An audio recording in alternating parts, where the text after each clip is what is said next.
Hello, everyone. This is Rick, and welcome to Astral Club. This is astral projection in ancient cultures.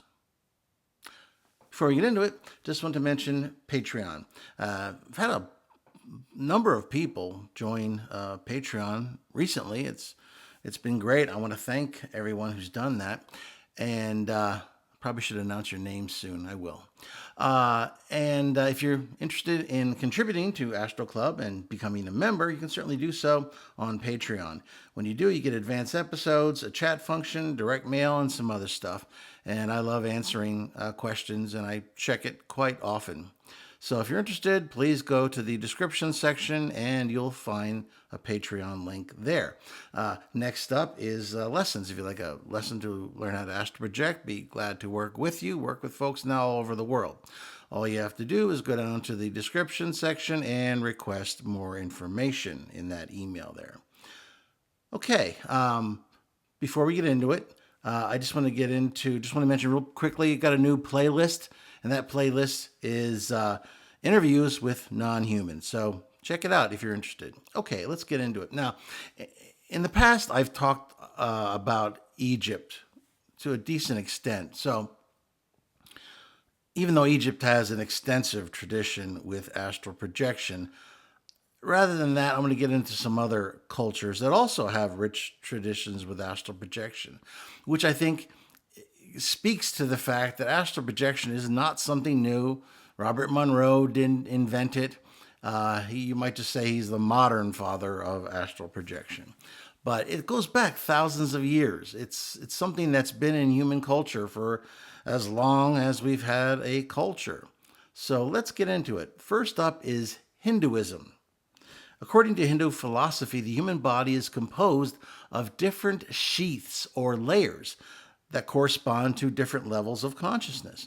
The physical body is considered the outmost layer, while the innermost layer is the pure consciousness or the Atman. You might say Atman, just for shorthand, is the soul.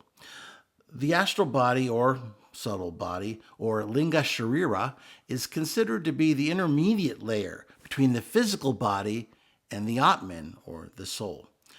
In Hinduism, the astral body is believed to exist alongside the physical body, and it is made up of three components: the mind, the intellect, and the ego.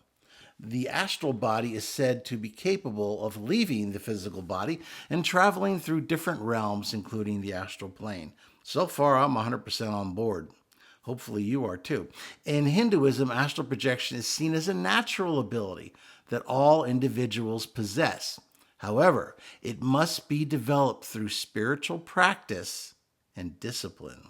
The practice of yoga and meditation is considered to the development to be central of the astral body and the ability to project it. So, they're big on meditation. Everybody knows that. The Bhagavad Gita describes astral projection as the ability to withdraw the senses from the sense objects and focus the mind inwardly. In other words, you want the body in kind of a stasis where you're no longer viscerally aware of your senses. You're going to a different level of awareness and concentration. The Upanishads describes astral projection as a means of accessing higher states of consciousness and achieving spiritual liberation. The ancient text of Yoga Sutras is also significant in the Hindu belief in astral projection. It describes the practice of pratyahara, which is the withdrawal of the senses from external stimuli and the redirection of the mind inwardly. This is seen as a precursor to the development of the astral body and the ability to project it. Astral projection, then, is deeply ingrained in Hinduism's philosophy and ancient texts. It's seen as a means of accessing higher states of consciousness and achieving spiritual liberation. Okay, let's go to another part of the world now. Greek philosophy. The ancient Greeks had a concept of astral projection, which they referred to as ecstasis. The term was used to describe a state of trance or ecstasy, in which the soul was believed to leave the body and travel to other realms. Of course, they also had famous oracles of Delphi who inhaled various mists that came from the ground, which probably altered their consciousness, helped them out with that whole thing.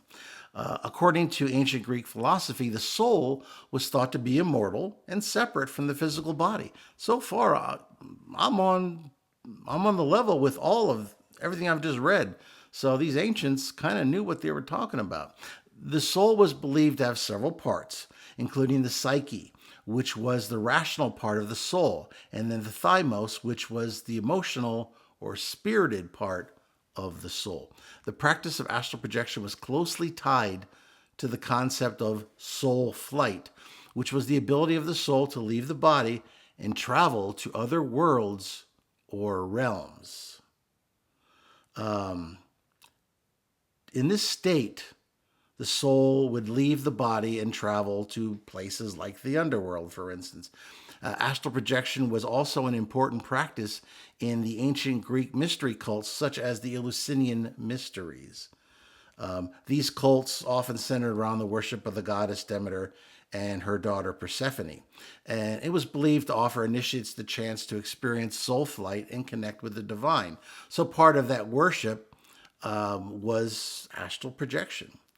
The philosopher Plato wrote that the concept of the soul leaving the physical body and traveling to other realms.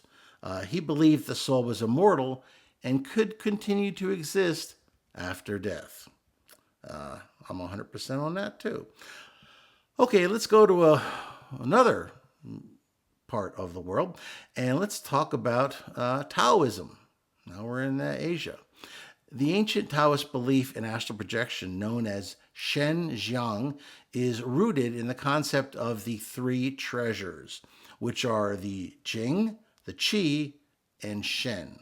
The Jing is the physical essence of the physical body, and the Qi is the energy or life force, and the Shen is the spirit essence or soul.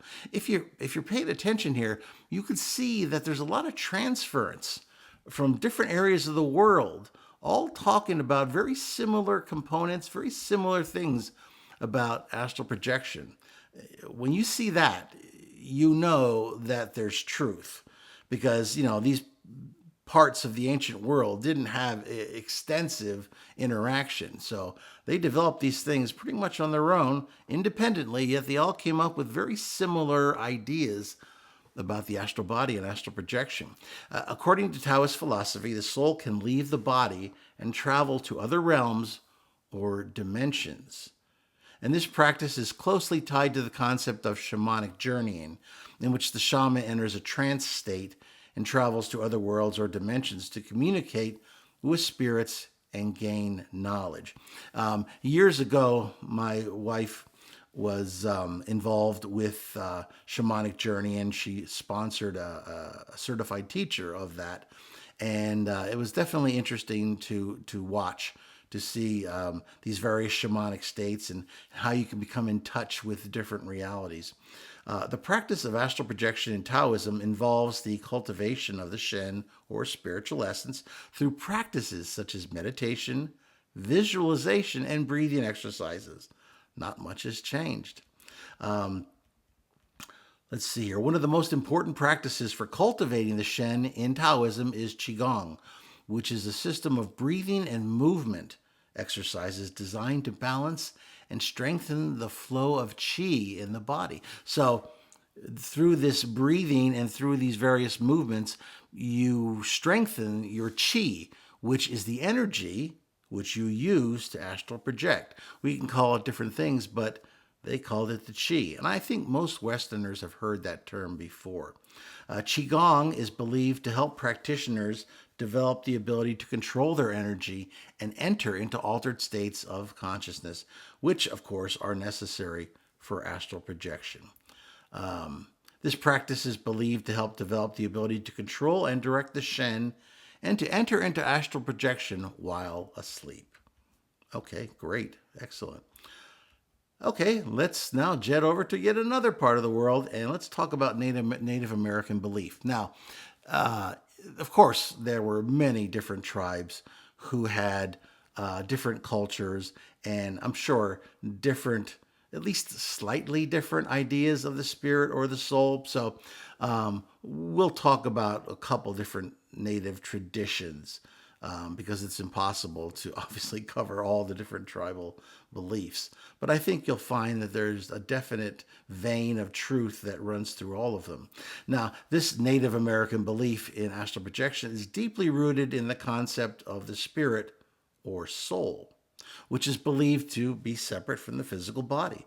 Many Native American cultures have spiritual practices for entering into altered states of consciousness and traveling to other realms or dimensions in their astral form.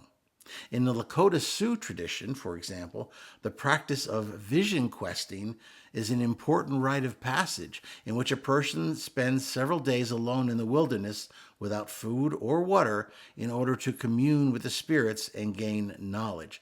I wish I had my wife here. She could comment on it. She did a vision quest with a teacher, and she was out there on her blanket for a number of days and nights without food or water.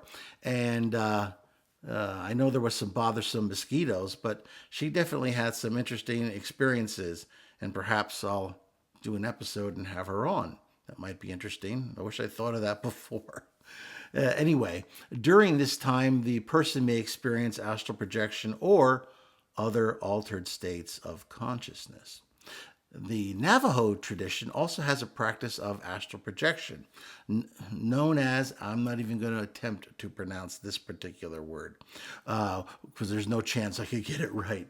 However, this practice involves the use of sand paintings, which I think most people are aware of, and chanting to enter into a trance-like state and travel to other realms. If you've ever seen people work on sand paintings or seen sand paintings, they are a meditation in and of themselves. They're creative. They're created in a meditative state. If you've ever watched somebody make a sand painting, it's very slow and very deliberate, and you can tell they're in an altered state, and they're using this sand painting to help them with their altered consciousness and their concentration. It's quite an interesting exercise, and they're also very beautiful works of art. Now, these sand paintings are believed to serve as portals or gateways to other dimensions, and chanting is used to create a bridge between the physical and the spiritual realms. In the Apache tradition, the practice of power dreaming is used to enter into altered states of consciousness and to connect with the spiritual world. The belief in astral projection is also present in many other Native American cultures, including the Hopi, the Cherokee, and the Ojibwe. In these cultures, the practice of astral projection is often tied to shamanic practices, and it's Ojibwe, by the way, and is used to gain knowledge and healing for oneself and others. So it's clear to see that astral projection is not something new. It's not something that was just dreamed up in this century or the last century. It's been explored, and it's played a key role in many cultures throughout history. The beliefs and techniques for achieving astral projection may vary, but the underlying concept of separating consciousness from the physical body remains a common thread. So, if you found that interesting, please hit the like button, share it with those of like minds. Subscribe if you haven't already, and most of you have. Comments and quotes. Have you encountered any of these practices yourself? Have you gone on vision quests, or have you done any shamanic journeying? Share it. Or if you've participated in any of these other practices or you've heard something about them, please share it in the comments and questions section. This is Rick, and as always, I will see you on the astral plane.